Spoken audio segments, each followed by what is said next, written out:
Happy New Year. We are back in action. Friends, it has been a minute since we have talked about books, but I'm very excited because in 2025, we are back talking weekly about the books that you need to be reading, interested in, and giving my critiques on those books.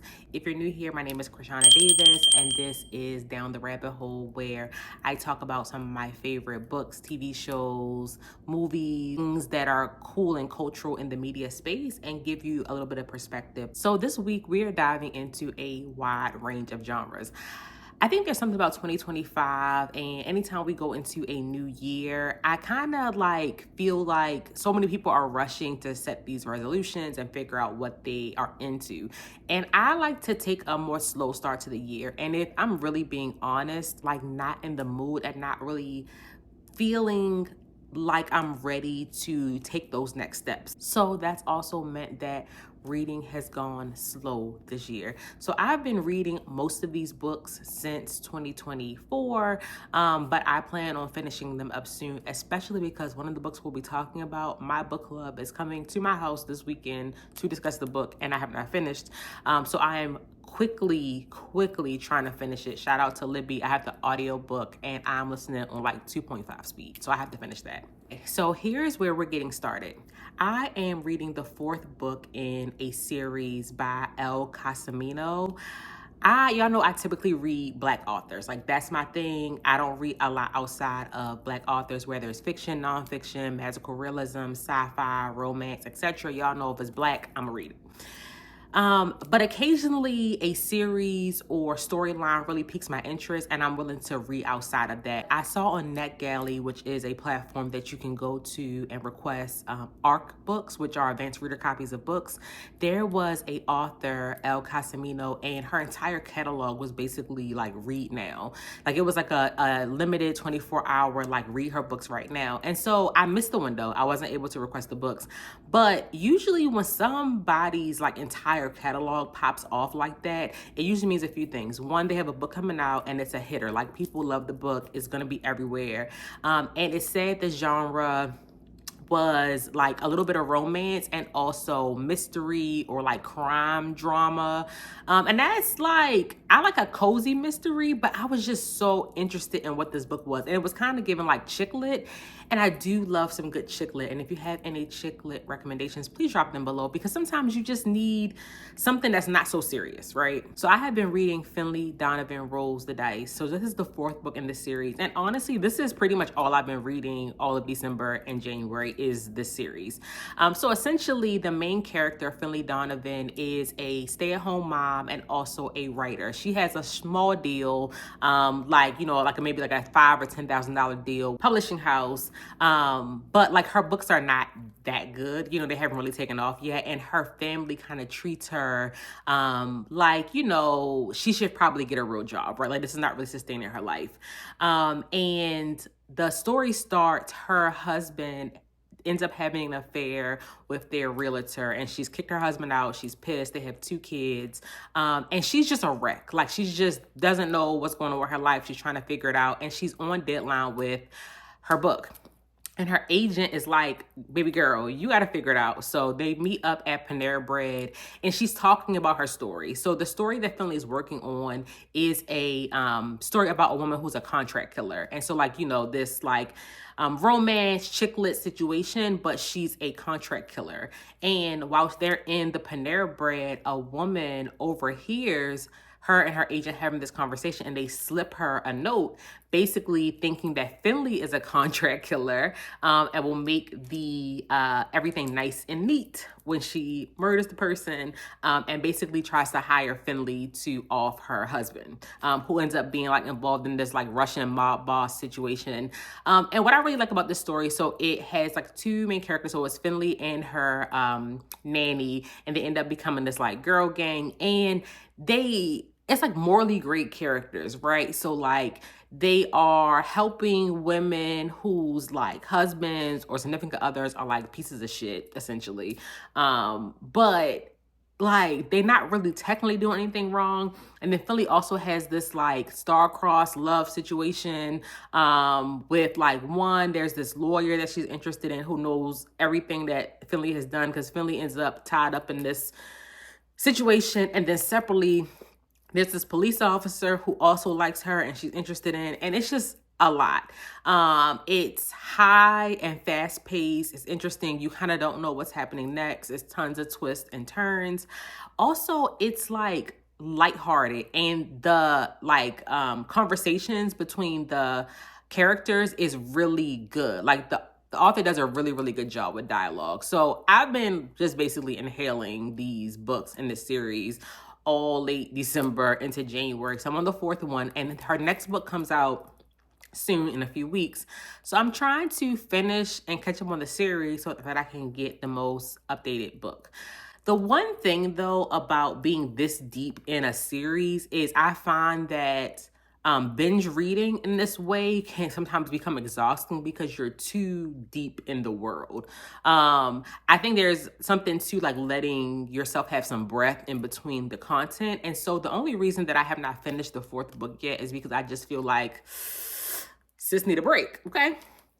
So I'm hoping to finish that soon, and I will let y'all know how it goes. Next up on my list, we're reading a classic. Is August Wilson's The Piano Lesson. So I am familiar with August Wilson's play Fences. And if you don't know, August Wilson is a playwright and is one of those renowned Black playwrights that you just have to read. You just must. And I had never heard of The Piano Lesson. I'm unfamiliar with the play, but I was scrolling on YouTube and came across an interview between Denzel Washington's two sons, John Daniel and Malcolm.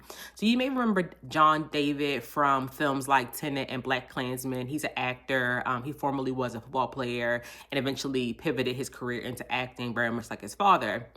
And then Denzel Washington's other son, Malcolm, is in the directing, producing space on the film side. And so they were just in Community on like a GQ magazine interview, and I just happened to listen to it. And it comes to find out that the two of them are working together on this August Wilson play for the movie that is coming to Netflix that came out at the end of 2024. And y'all know, because if you remember, and if you're not new to this channel, if something goes from like a book to film or book to a movie or book to a miniseries and it's Black, I'm probably gonna check it out. And so previously I read Octavia Butler's Kindred and then watched the miniseries. And so of course I'm going to read the play and then watch the Netflix movie. So I'm in the process of reading the play right now. I got a copy, and the copy that I have, there's a foreword that's done by Toni Morrison. And I think she said a few things that I think are definitely worth sharing and that are interesting. I think the biggest thing is that August Wilson writes for the Black gaze, right? So there's a lot of conversation about writing for the white gaze. And the white gaze is like writing stories, characters for white people, and as they peer into community they don't know. So that might mean you're over explaining things. It might mean that a lot of cultural references that you typically would use or like inside jokes you wouldn't use. But Toni Morrison is very clear that like that is not how August Wilson approaches work. August Wilson's content is written for Black people, by Black people, right?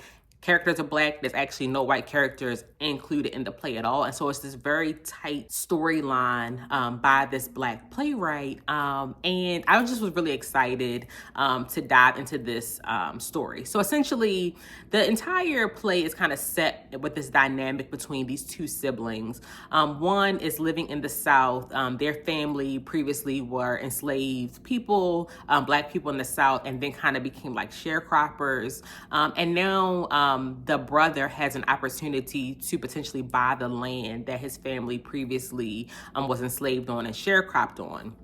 The sister is living in the North now, and he's trying to convince the sister to sell their family piano so that he can use some of the money and proceeds to buy this land. And there's this dynamic between like the South and the North, this kind of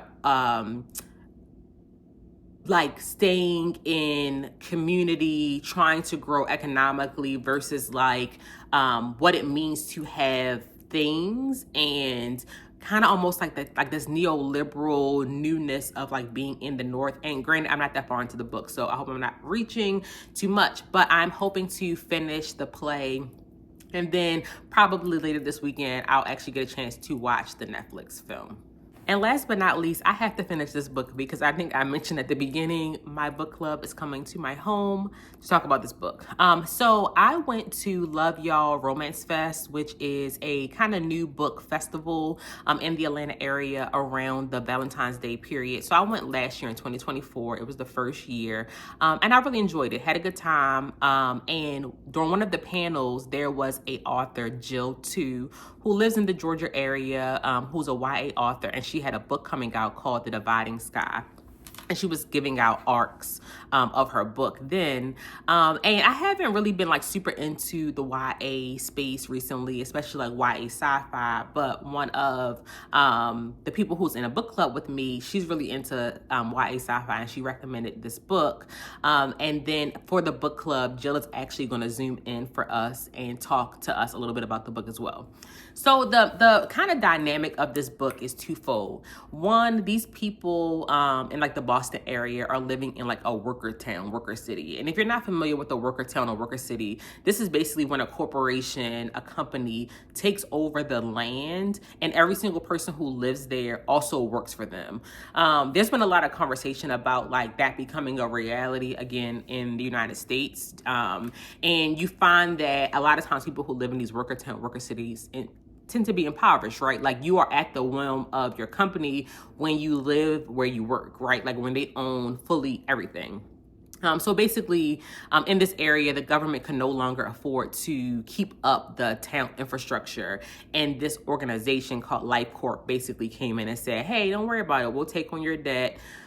We will take over all the land here. Every single person who lives here will now be under our control and will work for us, and that's fine. And so essentially in this like future space and world, there are people who basically deal in or sell memories.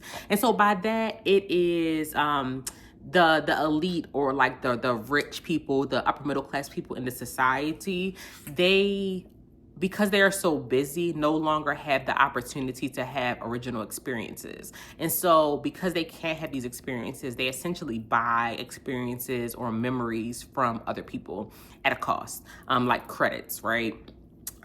They also sometimes, because they're so busy, do not go to the meetings or like engage in interpersonal dynamics with people the way they used to. And so they'll sound like a proxy person. So there's this like empath like person who is a stand-in for them. So essentially there could be like these two middle class rich people who know each other. They could be husband and wife.